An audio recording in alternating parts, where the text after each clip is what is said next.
Today's video for Plastic Free July, I'm going to be chatting about a common question I found myself getting asked on Instagram and Facebook as I've been sharing this month, and that is related to plastic versus paper.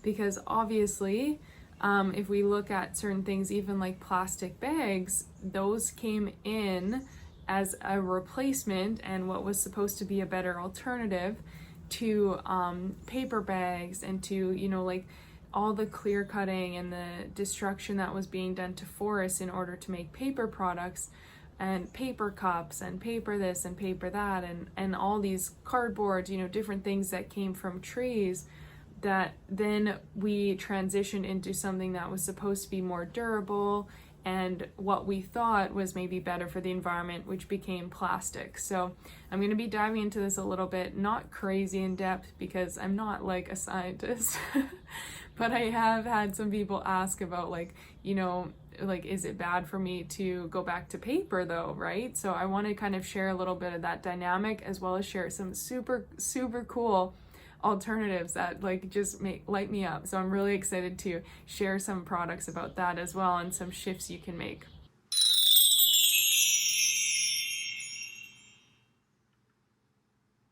Hey guys, welcome back to another video. My name is Cara Michelle and I'm here to help you live your truth. So today we're diving into plastic versus paper, right? And I know for myself as well, as a very eco-conscious person, it does hurt my heart to think about the destruction that is going on in the forests and how many trees have been cut down for paper production. And so it's not something I necessarily want to be promoting to just go use a bunch of paper products too and don't care about that side of things, right? I think all of you have seen throughout Plastic Free July, this is about being as sustainable as possible, which is why silicone or different reusable things or just upcycling and repurposing what you have can help you from adding to any kind of that consumption and that extra waste. So it's not about using a whole bunch of paper coffee cups instead of plastic coffee cups. It's like, no, neither of those options are good for our health or the environment, right? It's about, let's do something reusable. Let's bring our own instead of having all these paper or cardboard takeaway things versus plastic that has microplastic and leaches into our food. No, neither of those options are good or sustainable. Bring your own, get your own little container, have your own reusable thing that you have. So it's really about making more conscious decisions all around and looking at the impact you're creating in all areas. So what I wanted to talk about in terms of the whole paper versus plastic is that there are some really amazing alternatives out there that are using sustainability and using this whole method and this passion for repurposing and taking it to a whole new level. So one of these, I am going to plug my very first business. Now this is paper that's made out of recycled paper and elephant poo. Yes, I said it. It's got stuff from elephant poo. So when I worked and lived in Sri Lanka for almost, it was about 9 or 10 months total that I was there. I was working at an elephant sanctuary, which has always been a dream. So that was beautiful. Here's actually a picture of me with one of the elephants. This is my little paper cube that I got made there while I was working there. So me with one of the elephants, Kavari, and he is the most beautiful. He is just so regal. And fortunately he was at the sanctuary because he had suffered a really bad knee injury years ago and wasn't getting the right treatment or care. He wasn't really being respected or taken care of at the temple he was at. Hi, Cass. She's impatient right now. So he came to the sanctuary I was at, thankfully, and we were able to give him all the treatment he needed, help create this kind of retirement home for him. So while I was there, what I learned about, now this was something that was totally new to me at the time, is that there was actually a factory next door, and what they were doing is taking elephant dung, because as you can imagine, elephants eat a lot of food. So they produce a lot of waste, and because they are vegetarians and all they're eating is fruits, plants, and it's all vegetation. It's all trees, leaves, grasses, fruits, and vegetables. So all plant-based stuff. So when they go to the bathroom, it's just all plant fiber that's been undigested. So in these papers, and like it's kind of, the light's kind of coming in, but you can see all of the specks. Those are undigested plant fibers that had passed through the elephant. Obviously this is totally sanitized. It doesn't smell like poo. Everyone always asks me that. And I was interviewed on a podcast a while ago, and I was telling him about how like this was my first business. I was importing. I wanted to be the Canadian distributor. I wanted to create and bring back these products made out of recycled paper. So the factory itself was collecting so much paper that had been going out in Sri Lanka. It wasn't being used, and so they were getting all of the recycling, which was awesome, and reusing it, mixing it into a pulp again. And then they were mixing in these plant fibers from the elephant poo, which goes through a sanitation process, but it's totally organic, chlorine and bleach free, so there's no chemicals being used. It goes through this processing with different herbs, and all the fibers are separated, they're cleaned again, and then they get repurposed and mixed into the pulp. And I was just blown away by this. And like, I am super earth friendly, and I was like, oh my God, this is just the coolest thing ever. And I really wanted to be able to help the elephants from back in Canada.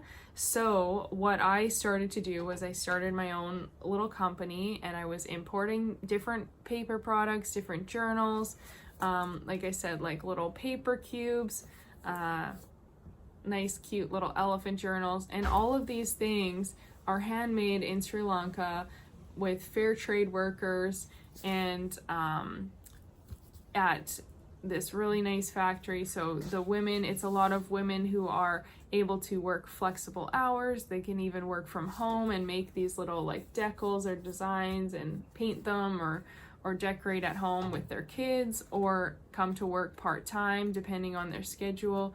So it really was, like, for me, a super cool initiative. Cass, come here, come. Super cool initiative to be a part of. And so I started importing these and bringing them back to Canada, and I started up a small business with that. So if you are interested in learning more, you can check out the Instagram page. I am not very active on it, as you will end up seeing, but you can check it out, see a bunch of the other designs, or just hit me up at Real Cara Michelle on Instagram and let me know. And there, I've got a highlight reel there dedicated to these products, dedicated to my story with the elephants, the story of the elephants themselves, and why it's so important. And I donate a portion of all of the sales back to the elephants to help take care of them from back here in Canada, or from wherever I am in the world at the time. So I really wanted to be able to be a part of something that's sustainable. So it's like we're using something. And what's so cool about this is that elephants are considered a nuisance in Sri Lanka to a lot of the farmers, a lot of the locals, because they don't understand that as the human population has increased, we've taken up the land space, and elephants have typical migratory routes, and they like to go through the same path each year. But if population has expanded, and there's new houses, and there's new people, and there's new farming areas, these elephants come through and end up trampling the land, and so the farmers end up not liking the elephants. There's a lot of human-elephant conflict there. And so what's really cool about this factory is that because they are turning elephants into a resource, they're helping show people that, look, these elephants are actually good for our economy, and they are good for our earth. Because what's just like a side note that's super cool, because I definitely geeked out on all things elephants and also like elephant poo. But like, because they are eating plants, so imagine like some of my, Kandula, who is my favorite elephant, I worked with him all the time. He loved like different fruits, we'd give pumpkin and cucumber and different melons and stuff like that. So think of all of the seeds that are being eaten in these fruits, and then as the elephants go to the bathroom, they're dispersing seeds. And one of the things that like absolutely blew my mind was when I saw this big, because the elephant dung is like the size of a bowling ball. It's like really big. So I would see this piece of dried up elephant dung, and there would be like a sprout coming through it with a pumpkin seed, or like it just was so cool how they are a huge part of the ecosystem by not only eating these foods and then traveling, dispersing, planting, and now repopulating, growing more plants, growing things here and there, right? So, sorry about that. I don't know if you could hear that. So what's super cool is like with this company and with what I'm doing here is that, yeah, I just want to help educate people. I want to help create a more sustainable option that is repurposed. You know, this is something that there is a ton of in Sri Lanka, and it's like, let's use this resource and make it into something cool, make it into something beautiful, and then let's give back to the elephants, let's give back to the amazing sanctuary I worked at that is helping create a better life for elephants in captivity, because that is a huge thing there. So there are options. I think the whole point of this video is to share with you that there are options between paper and plastic. So you don't need to go and use a whole bunch of paper and just waste a whole bunch of paper and then feel guilty about the trees. You can create that middle ground. And that's the whole point about the repurposing, the recycling, the reusing, the upcycling.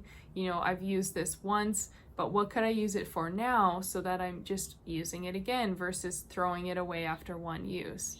And the other one I wanted to mention in terms of journals, this is one of my favorite journals that I just thought I'd throw in here. It's like a year planner, and what's so cool about it is that it looks like it's leather. It feels like it's leather, but it's actually vegan leather. So no animals were harmed. There is no skin of a beautiful animal on this journal. It's just made out of plant-based leathers, and there are so many alternatives with that as well. Like pineapple can be made into leather. It's so cool. And different plants that have that thickness, that consistency, are being repurposed. So parts of the plants that aren't needed, like the leaves and the stems and stuff, can be made into this vegan leather, and these different kind of things that then are still durable. It's gonna last, like it's a good quality thing, but it's not causing harm or not really harmful for the environment. And that's the last thing I wanted to say about the plastic bags and the plastic products and these single-use plastics is that they're using natural gas extraction. Come here, Cass. To make the plastics. Come. Okay. You can like see her in the mirror a little bit in the reflection.